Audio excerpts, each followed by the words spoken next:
insurance, this is Tony Cañas, Chief Motivational Officer at Insurance Nerds and PNC Client Advisor at the Jacobson Group.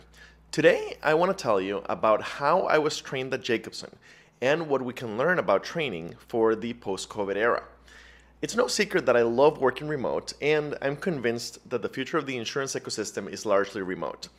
But there are things that hugely benefit from being in person, including training, team building, strategic work, innovation, and probably a few other things.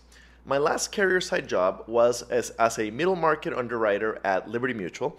I worked in the Duluth, Georgia office north of Atlanta, and I lived 21 miles away from that office.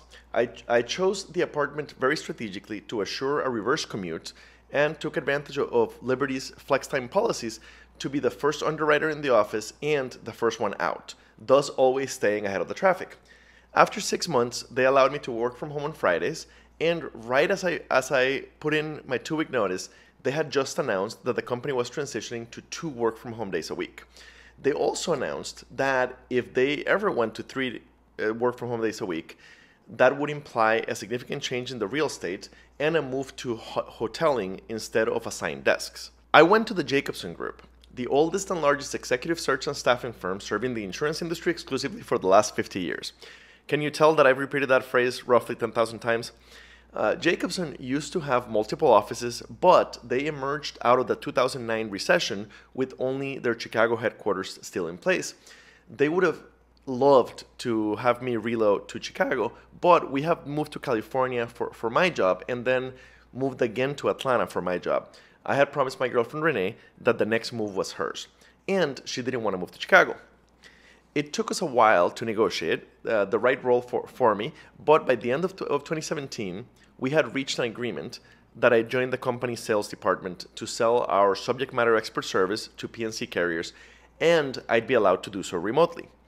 Jacobson had a strong history of allowing proven talent to move away and work remotely after they had proven themselves at home office, but not so much with starting people remote from the beginning. They spent a significant amount of money to fly me into Chicago for the first 2 weeks, gave me a very nice hotel, paid for my deep dish pizza dinners, and even let me go home for the weekend between the 2 weeks of intensive training. During those 2 weeks, they trained me on as much of the job as they could. They gave me time to connect with my boss and my team, and they made sure that I at least had a basic idea of how to get started being productive in my new role. Then they sent me home and told me to come back once a month. When to come back each month and for how many days was entirely up to me. Sometimes I'd come back for a single day, sometimes for the whole week, sometimes for a few days, all depending on my calendar and on what was going on at the home office. I found this compromise to be a fantastic way to train a remote worker. Jacobson also brings all employees together twice a year for the annual meeting in late January and the summer outing in June.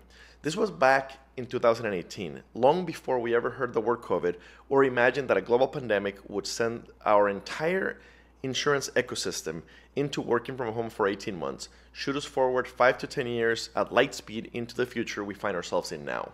I'm not saying that 2 weeks of intensive training at the beginning followed by 1 office visit a month is the perfect balance for every remote employee. What I am saying is that there are things that benefit significantly from being in person, and each company and each department will have to find the right balance that works for them. As a quick review of what we already know, as of mid-November 2021 when I'm recording this, almost the entire insurance ecosystem has been working remotely for around 18 months. We've somehow managed to remain productive during this time, including many insurance pros changing jobs and changing companies and somehow managing to become productive in their new roles. The Jacobson Aon survey of insurance hiring has found that 50% of carriers are planning to have more remote employees going forward, and 85% are planning on having more flexibility for in-office employees. Insurance unemployment has been stable at around 1.5% for several years, and it only jumped to around 4% in the thick of the COVID recession, only to shoot back down to 0.8% in the latest Jacobson Pulse report. 3 times as many boomers as expected retire in 2020 because of the combination of COVID, their 401ks being at record levels, their home values being at record levels, and not wanting to be remote leaders, which they weren't trained for. Taking all this into account, you can be pretty sure that we're quite simply going to have to get good at recruiting, training, engaging, managing, and retaining remote employees, which will require innovative training models and methods. Thank you for tuning in. I hope that this was helpful.